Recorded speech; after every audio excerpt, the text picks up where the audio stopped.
I'm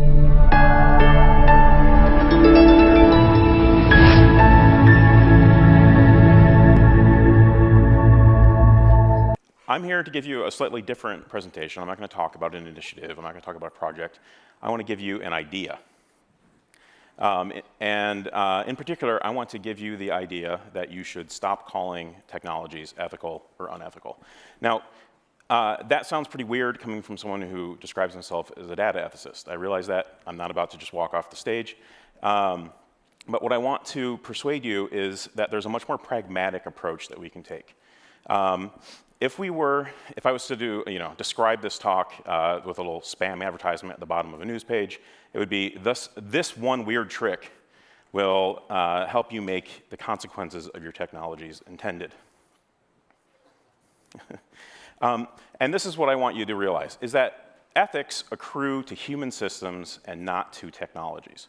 When we're talking about technology ethics, we're talking about human systems. By human systems, I mean the ways that we organize ourselves in order to coordinate action.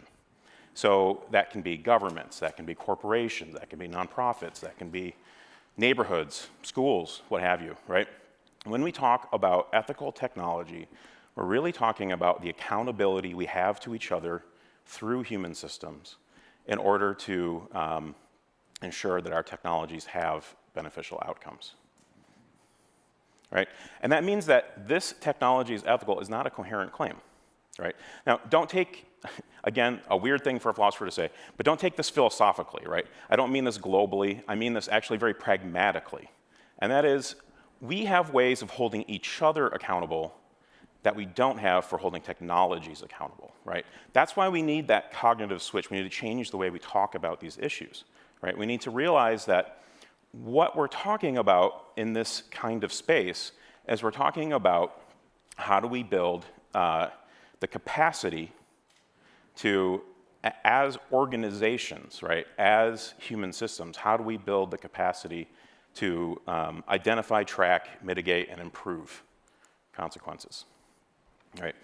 And, of course, when we talk about technology ethics these days, we're often talking about data, technologies, AI, machine learning, what have you, all those things that are downstream from the massive ocean of data. But fairness and transparency, and the other part of the triad accountability, are subgenres of ethics, right? And so when we say we should drop the idea that an algorithm can be fair, we should drop the idea that artificial intelligence can be transparent. Instead, we should realize that it's companies that build and deploy algorithmic technologies that operationalize a model of fairness, right? If you want AI to be used in a fair manner, it's not the AI you have to worry about, it's the people who are building and deploying it.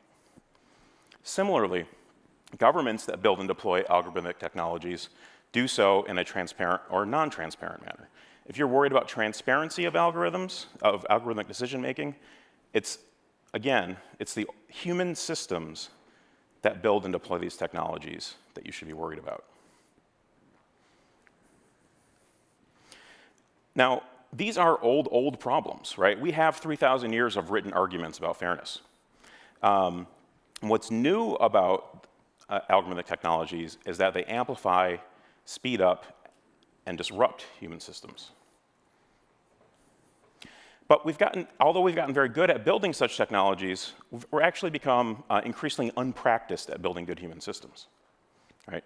We have allowed our systems that hold each other accountable to decay. And that means that we've gotten bad at recognizing the patterns, right? We should know that new technologies have consequences that emerge and diverge along the axes of social difference that have been important throughout human history. So for example, a policing technology that draws attention to areas with types of crimes that are common to poverty, but not crimes that are common to the wealthy. That's a matter of the values of policing, not a problem with the technology. Similarly, when the state of Arkansas replaced professional human judgment with an algorithm to distribute nursing resources, that's a matter of the values of the organization that's deploying the technology, right? When the algorithm spits out black box results, It's the human systems you need to go talk to. We've recently learned of a hiring algorithm, not Amazon's specifically, but a hiring algorithm that was on the market, where once the black box was broken open, it became clear that the most predictive features of being hired were being named Jared and having played high school lacrosse. All right. So my question to you, the idea I want you to go home with is that unanticipated or unintended? What's new here? What's old here? I want you to realize, and I think Kathy actually did a great job of illustrating what that means, is that ethics and technology is actually labor, right? This is work. It takes work to identify, track, and mitigate or improve consequences, right? This is a matter of capacity building. It's not a matter of rebuilding technologies, in some cases around the margins, yes.